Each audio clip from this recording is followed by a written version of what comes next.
Welcome back to our channel. In today's video, we'll be showing you how to find Sent with Mail Merge messages in Gmail on your PC. Let's get started. Step 1. Open your Gmail account and navigate to the Sent folder. Step 2. In the list of sent messages, look for the ones that have a distinctive Sent with Mail Merge banner attached to them. This banner indicates that the message was sent using a mail merge feature. And that's it.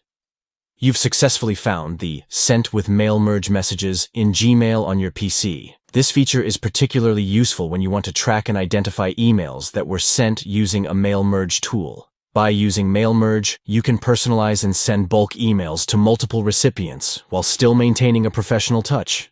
If you found this tutorial helpful, don't forget to give this video a thumbs up and subscribe to our channel for more useful tips and tricks.